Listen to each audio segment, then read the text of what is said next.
Week 15. Day 99, on applying knowledge. Reading 32 books means you're reading a lot, but does it mean you're applying it? Darren Hardy. It's day 99, so you've already read 98 entries, with most of them offering tips you can immediately implement in your life. How many have you applied so far? If the answer is 0 and you have no intention of doing so, what's the point of continuing to read this book? Whenever you're reading a non-fiction book for educational purposes, try to find at least one important lesson that you'll apply in your life. It doesn't have to be anything big, the point is to develop a habit of applying at least some knowledge from each book you read.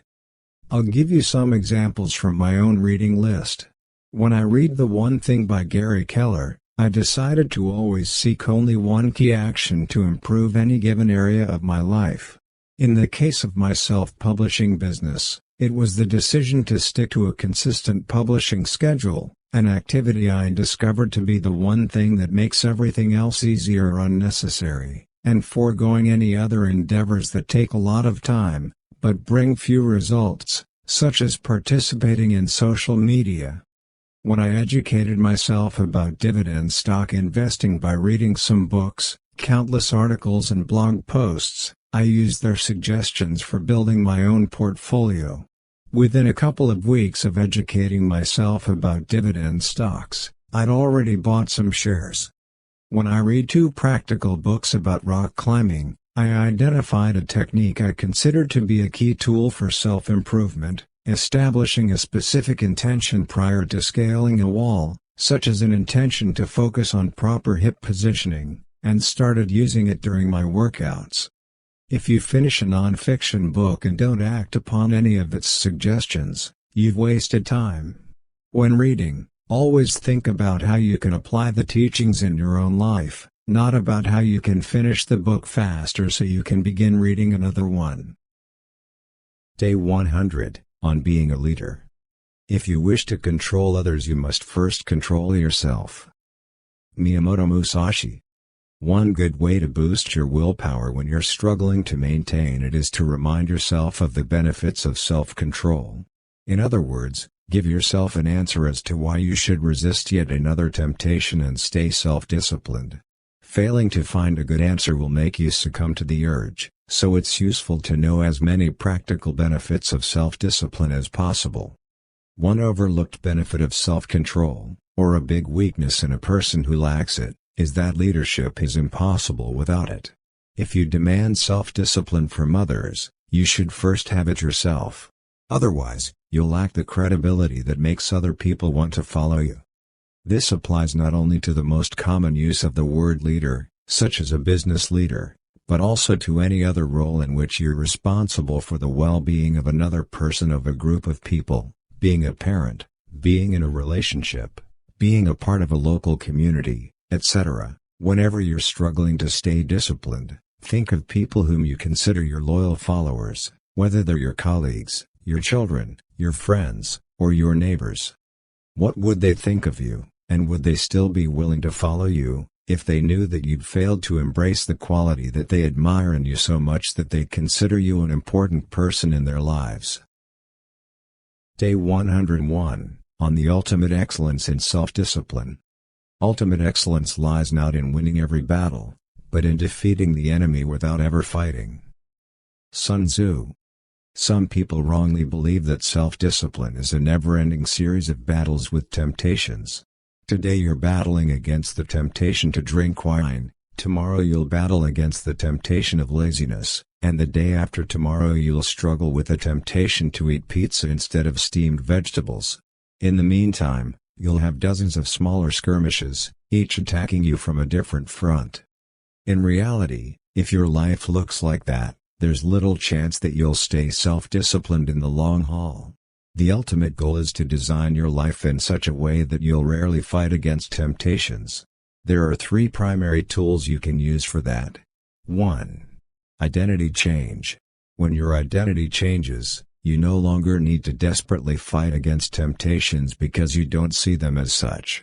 If eating potato chips daily is no longer a part of your identity, there's no temptation to defeat. Previously overpowering urges are now a non-issue because they are incongruent with your new identity. 2. Habits. Unlike identity change, you might still need some self-discipline to act or to overcome a temptation, but it will be only a modicum of what had been necessary before you established your routine. Instead of a full-blown battle, either you won't need to fight at all, or it will be a short brawl at most. 3. Avoiding temptations. If you don't want to eat fast food, avoid fast food restaurants. There's little benefit in needlessly exposing yourself to temptations, particularly when you know that the enemy is hard to beat.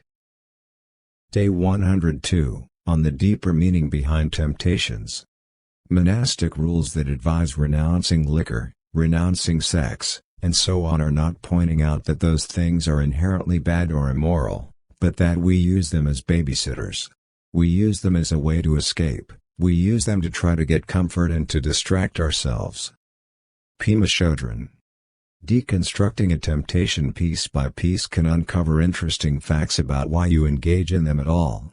Of course, you can say that you eat chocolate simply because you enjoy its taste. However, what if there's a deeper meaning behind it, a need it fulfills beyond the need for something sweet to eat? If you address this need in a different, more positive way, you'll no longer need to eat chocolate. I'll share with you a personal example of mine. I was once going through a period in which I couldn't control my eating. I would eat a big meal that would normally satisfy me for the entire day, and then would continue eating afterward, sometimes a few snacks, sometimes another large meal an hour or two later. I discovered that the primary reason behind this behavior wasn't hunger in itself. I ate a lot because I didn't have anything productive to do, and I didn't have anything productive to do because I felt slightly depressed. I was in a downward spiral, I was low-spirited and demotivated, so I didn't take any actions that led to boredom. Then, because I wanted to fill my days with something, I filled them with food. When I came up with a new business goal and started working more, the problem soon disappeared. Think about your problematic behaviors and temptations and seek a deeper meaning behind them. Why do you use these particular methods to comfort or distract yourself? Why do you need to comfort or distract yourself in the first place?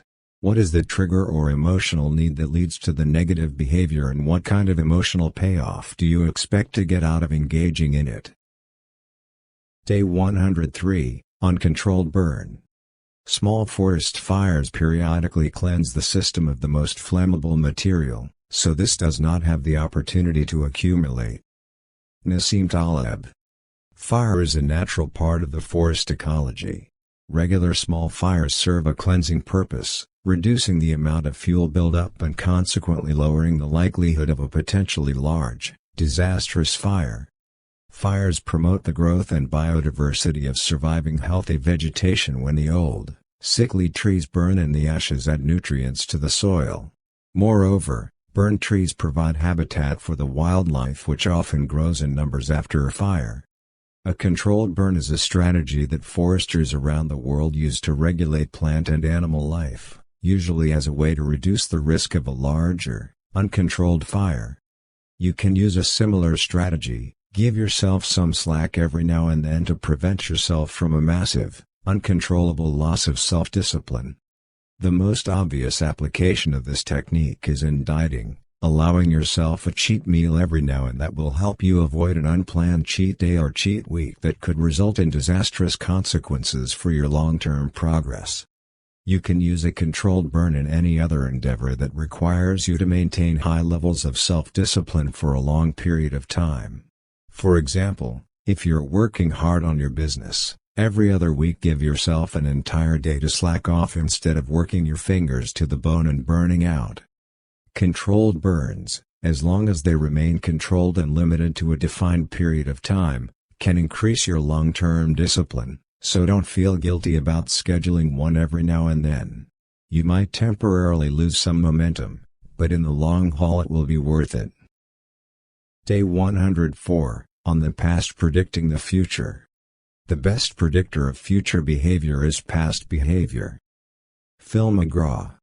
If yet again you're telling yourself that you'll do something once X or Y happens, stop fooling yourself. The pop psychology maxim of past behavior being the best predictor of future behavior is absolutely correct for that situation.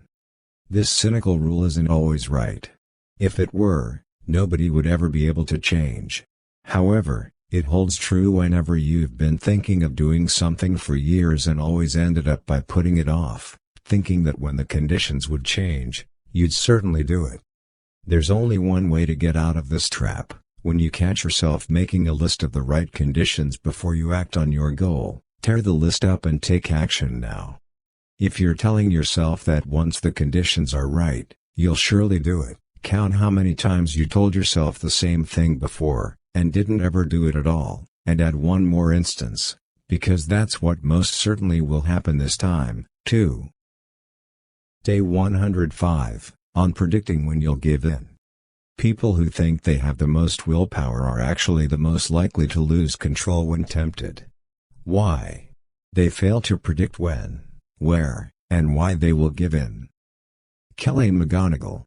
If you don't know yourself well, you'll struggle with building self-discipline because temptations will often catch you unprepared. A key practice you should embrace in your everyday life is to make a note of when, where, and why you give in to temptations. This knowledge will help you structure your life in such a way that you'll reduce the chances of a similar situation happening again, or help you become prepared to overcome the urge when it arises again. For example, I know that when I take a nap during the day, I'll most likely wake up hungry. I have no idea why. All I know is that if I fall asleep during the day, it's almost guaranteed that I'll wake up so hungry that I'll have to eat something. And while it's usually a piece of fruit and some nuts, often, in my still groggy state, I'll overeat. Consequently, whenever I feel tired and know that I'll need to take a nap, I mentally prepare myself for the hunger when I wake up. If I can, I simply eat less prior to taking the nap so that when I wake up, I won't eat more than my intended daily calorie ration.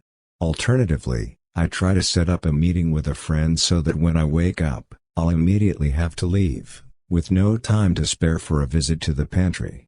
Think of some of your most common slip-ups and figure out when, where, and why they happen. What can you do when you're most likely to give in to the temptation? What can you do to avoid visiting the venue where they're most likely to happen? Why do you think you're succumbing to this temptation, and is there any other way in which you can address the need this temptation fulfills, without actually giving into it?